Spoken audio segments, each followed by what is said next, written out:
Welcome back.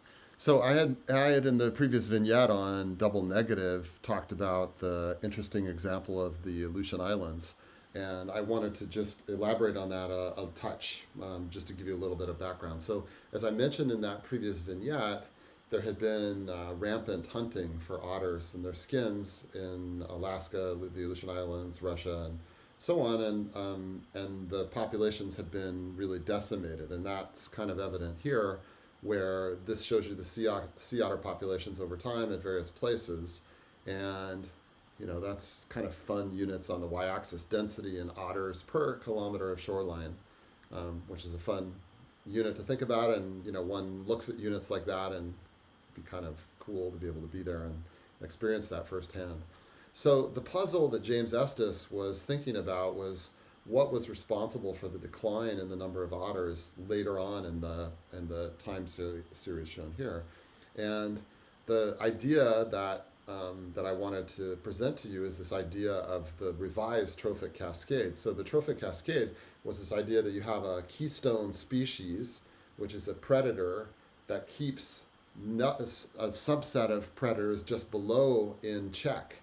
And so here the idea was that the otters had been decimated, and then the kelp and the basically whole sort of kelp beds were in total decline, and they were very puzzled because there was no evidence of dead otters. There were no dead otters on beaches. There were no diseased otters. There were just nothing.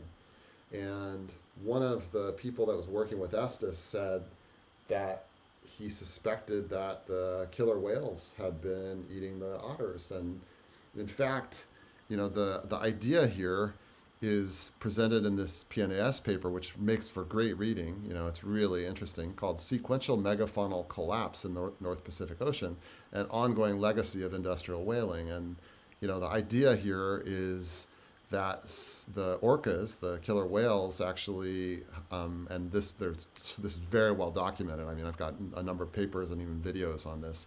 That orcas actually hunted whales, but as a result of the intense whaling after World War II, there was a decline in the populations of whales, and the consequence of that decline was that the orcas had shifted their diet. And so the point that I'm trying to make here is that this is like a large scale example of very interesting and important themes for us to be thinking about. The theme of keystone species, which is the idea that food webs are controlled from the top rather than the bottom by the presence of predators that keep the predators that are one layer down from being out of control and basically over using the resources at even farther down the food web. And on the bottom, I give you a simple attempt at an estimate of the take from whaling. The guess being, maybe there's a few ships at sea at a time, and maybe each ship, if they're lucky, gets a few whales a day, and over the few hundred days in a year, this gives you, and done over a few times 10 years, this gives you on this order of 500,000 whales that were killed in that, let's say, 30-year period, which in fact is an underestimate by a factor of 5.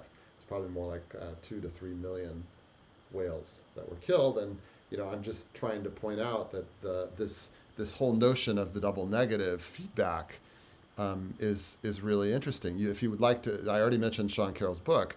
If you would like to see another really intriguing example, it has to do with the wildebeest in the Serengeti, which is the idea from which that book got its title. And interestingly, the keystone predator, if you'll let me call it that, was the rinderpest, which is a virus that had been keeping the population of the wildebeest artificially lower than the Serengeti actually supported. And as a result of the eradication of rinderpest, then what happened is that the Serengeti actually, the number of wildebeest increased from on the order of 400,000 or so to 1.4 million, and it led to absolute changes in the frequency of fire and the number of trees and the amount of grass and whatever. There's some papers by this guy Sinclair. There's a really nice one in PLOS One. So if you search for Sinclair, PLOS One, and rinderpest, you will for sure find the data that supports the ideas that I just passed along to you.